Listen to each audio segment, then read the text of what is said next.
या गर्दिश में हूँ, आसमान का तारा हूँ, आवारा हूँ, आवारा हूँ। या ଜିରୋ। ସବୁ ଲୋକଙ୍କ ଜୀବନ ଜିରୋରୁ ଆରମ୍ଭ ଆଉ ଜିରୋରେ ଶେଷ। ଏକଥା ବି ସତ, ଏଠିକି କେହି କିଛି ନେଇକି ଆସିନାହାନ୍ତି କି କେହି କିଛି ନେଇକି ଯିବେନି। ଏଇଟା ସତ୍ୟ। ୟାଠୁ ବି ବଡ଼ ସତ କଥା ହେଉଛି ଏଠି ଲୋକ ତୁମମାନଙ୍କୁ ବଞ୍ଚିବାକୁ ଦେବେନି। ଏଠିକାର ଲୋକମାନଙ୍କର ଗୋଟେ ଭଲ ଅଭ୍ୟାସ କ'ଣ ଜାଣିଛନ୍ତି? ଏମାନେ ସୁଯୋଗ ପାଇଲା ମାନେ ତୁମକୁ ଭାଷଣ ଦେବାରେ ଲାଗିଯିବେ। ଶଳା ମଣିଷ ଉପରେ ତୁମ ଭାଷଣର କ'ଣ ପ୍ରଭାବ ପଡ଼ୁଛି ସେଥିରେ ତାଙ୍କର କିଛି ଯାଏ ଆସେ ନାହିଁ। ତାଙ୍କୁ ଦୁଇ ପଦ ଭାଷଣ ଶୁଣାଇବାର ଅଛି, ଆଉ ସେଇ ଭାଷଣରେ ସିଏ ହେଇଥିବେ ହିରୋ ଆଉ ତୁମେ ଭିଲେନ୍। ବୁଝିପାରିଲେନି ବୋଧେ? ବୁଝେଇ ଦେଉଛି।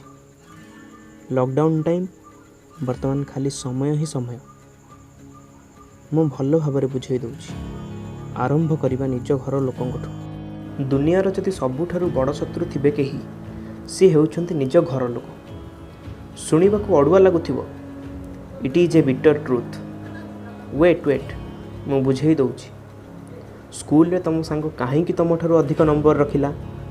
ତାକୁ କ'ଣ ଅଧିକା ଦିଆଯାଉଛି, ତୁମକୁ କ'ଣ ଦିଆଯାଉନି? ଏମିତି ଅନେକ ପ୍ରଶ୍ନ ଯାହାର ଉତ୍ତର ଦେବାକୁ ଚାହିଁଲେ ବି ଦେଇପାରିବେନି। କାହିଁକି ନା ଉତ୍ତର ବି ସେମାନେ ଦେବେ। ପାଠ ପଢ଼ାରେ ଇଚ୍ଛା ନାହିଁ, ସବୁବେଳେ ଦୁଷ୍ଟାମି। ଏଇଠି ମୁଁ ଗୋଟେ କଥା କହିବାକୁ ଚାହୁଁଛି, ପାଠ କିଛି ପିଲାଙ୍କର ହୁଏ, କିଛି ପିଲାଙ୍କର ହୁଏନି। ଆପଣଙ୍କ ହାତର ସବୁ ଆଙ୍ଗୁଠି ତ ସମାନ ନଥିବ। ଆଉ ରହିଲା ଦୁଷ୍ଟାମି କଥା। ପିଲାବେଳେ ଆମେ ଦୁଷ୍ଟାମି କରିବୁନି, ଆଉ କ'ଣ ବୁଢ଼ା ହେଲା ପରେ କରିବୁ? आवारा हूँ, या गर्दिश में हूँ, आसमान का तारा हूँ, आवारा हूँ। ଆଉ ତୁମ ଘର ଲୋକ ତୁମକୁ ସବୁବେଳେ ଅନ୍ୟମାନଙ୍କ ସହ ତୁଳନା କରିବେ।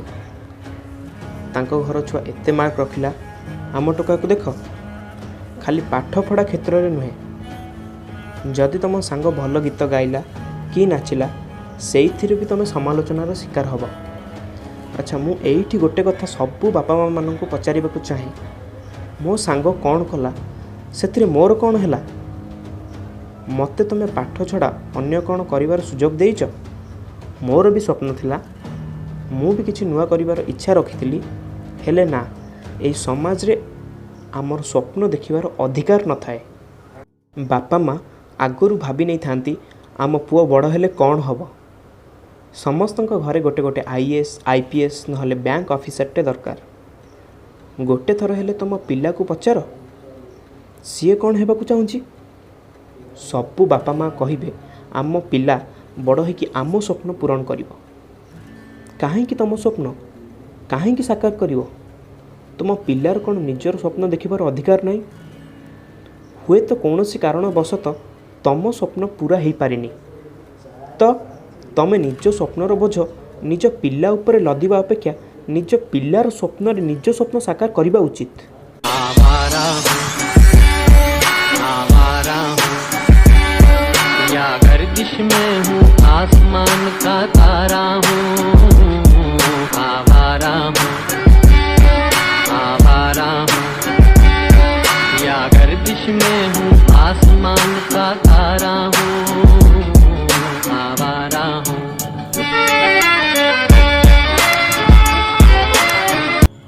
ବେଳେବେଳେ ଘର ଦ୍ୱାରା ସବୁ ଛାଡ଼ିକି ପଳାଇବାକୁ ଇଚ୍ଛା ହୁଏ। ତୁମ ସାଙ୍ଗ ଯଦି କଲେଜ ସମୟରେ କିଛି ପାର୍ଟ ଟାଇମ୍ ଜବ୍ କଲା, ତୁମକୁ କୁହାଯିବ କିଛି ଶିଖ ତା'ଠାରୁ, ତା'ର ନିଜର ଫ୍ୟୁଚର୍ ଟେନସନ୍ ଅଛି। ତୁମେ ଯଦି ପାର୍ଟ ଟାଇମ୍ କରିବାକୁ ଚାହିଁବ, କହିବେ ଚାକିରି ପାଇଁ ପଢ଼ାପଢ଼ି କର, ଏବେ ହାତକୁ ପଇସା ଆସିଲେ ତୁ ନଷ୍ଟ ହୋଇଯିବୁ। ଯଦି ମନା କରିବାର ଥିଲା ତ ସାଙ୍ଗ ଏକ୍ଜାମ୍ପଲ୍ କାହିଁକି ଦେଉଥିଲ? ନା, ତୁମେ କିଛି କହିବନି, କିନ୍ତୁ ଶୁଣିବ। ନ୍ୟୁଜ୍ରେ ଯଦି ଦେଖେଇଲା କେଉଁ ପୁଅ ତା ବାପା ମାଆଙ୍କୁ ଘରୁ କାଢ଼ି ଦେଇଛି, ତ ତୁମ ଉପରେ ଆଟାକ୍। ଆମ ଛୁଆ ବଡ଼ ହେଲେ ଏମିତି ନ ହେବେ କିଏ କହିପାରିବ? ଏମାନେ କେଉଁ ଭଳିଆ ଲୋକ କହିଲେ? ଗାଡ଼ିରେ ବସିବା ଆଗରୁ ଏମାନେ ଜାଣିଛନ୍ତି କି ଗାଡ଼ି ଆକ୍ସିଡେଣ୍ଟ ହେବ। तमें जदि भाभी बड़ हेले बापा माँ को टिके भलरे रखिब एमाने कहिबे तमें बापा माँ को जो पोषिब समस्ते जानिछंती माने एमानंकु भविष्यत जणा एमानंकर निज संस्कार उपरे भरोसा नाही। जदि एते असुविधा हब जानी पारुथिल तो जन्म करुथिल काहेकि आमे कहिथिलु कि घर बार नहीं संसार नहीं मुझसे किसी को प्यार नहीं मुझसे किसी को प्यार नहीं उस पार किसी से मिलने का इकरार नहीं मुझसे किसी को प्यार नहीं मुझसे किसी को प्यार नहीं सुनसान नगर ग्रेजुएशन सरू सरू घरे कहिबे जेते जल्दी हब जॉब कर तमर सेतेबेले आउ रक्षा नाही तम इच्छा स्वप्नर मूल्य सेतेबेले किछि नाही सेमाने सेतेबेले रक्त पिपासु आ बळी पड़िबो तमे तमको छुआ बेले सेई माने शिक्षा दउथिबे कोनोसी काम छोट कि बड़ नुहे किंतु तमे बड़ हैला परे सरकारी चाकरी दरकार एते मानसिक चाप भितरे जदि तुमे चुप हेकि रहीगल तथापि तमर रक्षा नाही कहिबे सबु बेले अन्य मनस्क रहुछि मने मने कौन बसिकी भाबुछि प्रकृत कथा है जीवन मोर भगवान मते निजर बुद्धि विवेक देइचंती मु भी जड़े मनीष मोर भी इच्छा अच्छी हेले ना भगवान तुमको स्वप्न देखिबार अधिकार देइचंती हेले एमाने समस्ते तुम से स्वप्नर हत्याकारी इंसान नगर अनजान डगर का प्यारा हूँ आवारा हूँ या गर्दिश में हूँ आउ कहिबे आम पिला कूलरे लागिलानी बुढ़ा हैला जाए पोषिबाकू पड़ुछि लागिबो बा केमिति अमेरिका रे तो 18 वर्षर पिला बापा माँ ठू अलग रहिबो निज काम निजे करिबो किंतु आमर बापा माँ अधिकार जमेबा छाड़िबेनी जहा करूच कर आमको पचारिकी कर काहींकि सबु कामरे तमे शुणिब एमिति कर सेमिति कर काहींकि आमे बापा माँ को सम्मान देकी किछि कहूनु हेले निज स्वप्न भी जलांजलि देउछु घर बार नहीं संसार नहीं मुझसे किसी को प्यार नहीं मुझसे किसी को प्यार नहीं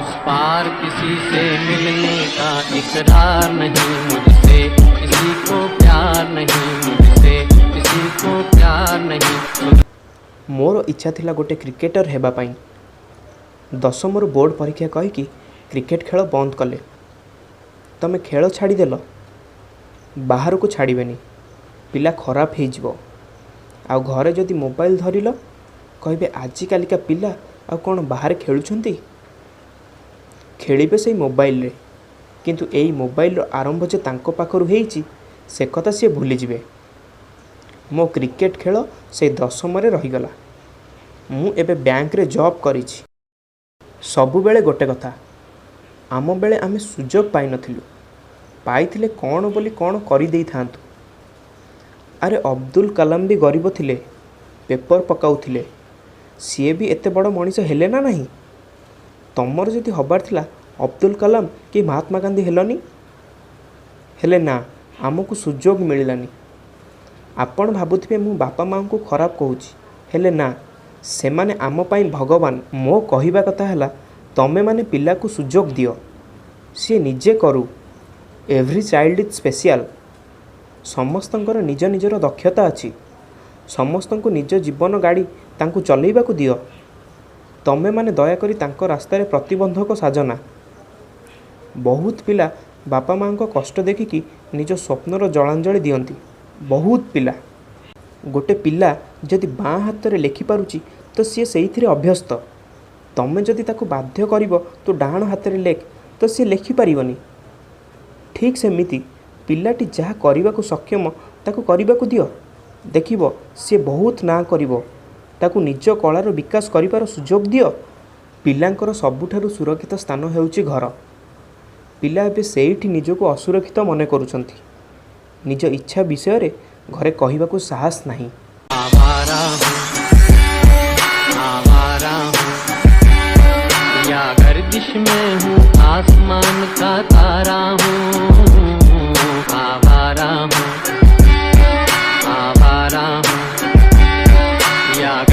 बीच में हूँ, आसमान का तारा हूँ। ମୁଁ ଆଜି ଗୋଟେ ବ୍ୟାଙ୍କ ଅଫିସର।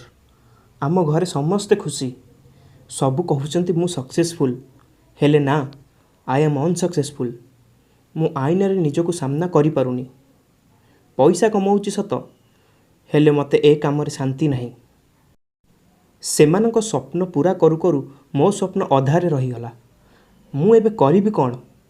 ମୋ ସ୍ୱପ୍ନର ବୋଝ ମୋ ଛୁଆ ଉପରେ ଲଦିଦେବି? ହେଲେ ନା, ମୁଁ ସେମିତି କରିବିନି। ଏଇଟା ଶୁଣିବାକୁ ହୁଏତ ଭଲ ଲାଗୁନଥିବ, ହେଲେ ଏଇଟା ବାସ୍ତବତା। ଆଉ ବାସ୍ତବତାକୁ ସାମ୍ନା କରିବା ଭାରି କଷ୍ଟ। ମୋ ସ୍ୱପ୍ନ ପୂରଣ ହେଲାନି ବୋଲି କାହାକୁ ଦାୟୀ କରିବି? ନିଜକୁ ନା ବାପା ମାଆଙ୍କୁ? କାହାକୁ କହିହେବନି, କେବଳ ଭାଗ୍ୟକୁ।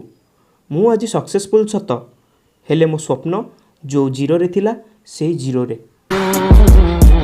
आवारा हूँ, आवारा हूँ।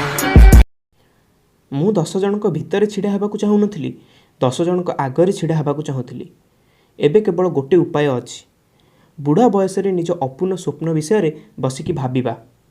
ଯେଉଁ ସ୍ୱପ୍ନ ନିଜର ଏଇ ଗୋଟେ ମାତ୍ର ଜୀବନରେ ତମେ ପୂରା କରିପାରିଲ ନାହିଁ।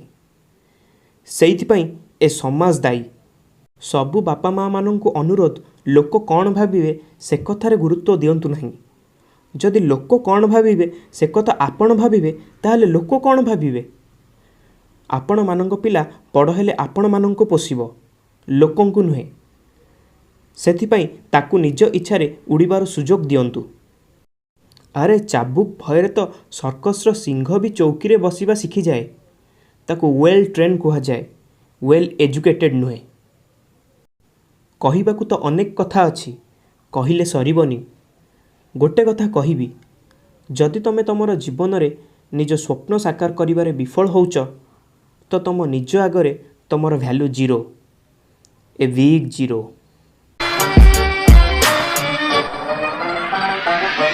घर बार नहीं, संसार नहीं, मुझसे किसी को प्यार नहीं, मुझसे किसी को प्यार नहीं।